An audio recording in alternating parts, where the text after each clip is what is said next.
Sir പറഞ്ഞില്ല എല്ലാ പീരീഡും അല്ല എല്ലാ ദിവസവും PT.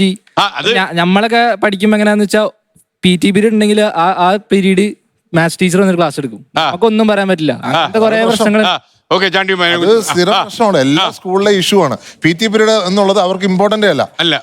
നമ്മൾ ഫുള്ളി ഇഗ്നോർ ചെയ്യും. നമ്മളൊരു നേഷൻ എന്ന നിലയ്ക്ക് ഈ ഒരു ഇമ്പോർട്ടൻസ് ഓഫ് സ്പോർട്സ് ഇഗ്നോർ ചെയ്ത് കളഞ്ഞു. അത് വലിയ ക്രൂരതയാ. ഈ പഠിപ്പിക്കാനുള്ള ത്വര. ഫുട്ബോൾ എന്ന് പറയുന്നത് മനുഷ്യന്റെ ഒരു ജീവവായു പോലാണ്. അപ്പൊ ആ ഫുട്ബോളിൽ കൂടി മനുഷ്യനെ ഉയർത്താൻ കഴിയും, മനുഷ്യനെ ലോകത്തിന് മുമ്പിൽ അവതരിപ്പിക്കാനും കഴിയും, നമ്മുടെ നാടിന്റെ അഭിമാനം സംരക്ഷിക്കാനും കഴിയും. ആ ഫുട്ബോളിന് ആവശ്യമായ വളർച്ചയ്ക്ക് MLA ആയതുകൊണ്ട് ചാണ്ടിയുമ്പൻ MLA അദ്ദേഹത്തോട് എനിക്ക് പറയാനുള്ളത്, കേരളത്തിലെ എല്ലാ സ്കൂളുകളിലും കോച്ചിങ് സംവിധാനം ഉണ്ടാവണം. ഫുട്ബോളിന് വേണ്ടി സമയം മാറ്റി വെക്കണം. അതിനുവേണ്ടി ഒരു PTA, ഇത് കോച്ച് ചെയ്യാൻ പറ്റിയ PTA വേണം.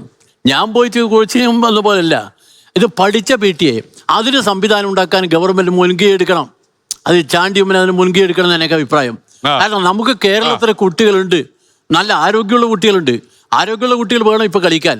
ആരോഗ്യമുള്ള കുട്ടികളെ കളിക്കാനും കളി പഠിപ്പിക്കാനും നമ്മുടെ സർക്കാർ സംവിധാനത്തിന്റെ സ്കൂളുകൾ തുടങ്ങിയാൽ ആ സ്കൂളുകളിൽ നമുക്ക് ഗുണമുണ്ടായി. ഇപ്പൊ 2 സ്കൂളുണ്ട്. സ്പോർട്സ് സ്കൂൾ കണ്ണൂരിലുണ്ട്, അതുപോലെ തിരുവനന്തപുരത്തുണ്ട്. അവിടെ നിന്ന് വരുന്ന കുട്ടികളെ നമുക്ക് പറയാം, ആ കുട്ടികളെ വേണ്ടത്ര നമുക്ക് പ്രയോജനപ്പെടുത്താൻ കഴിയുന്നില്ല.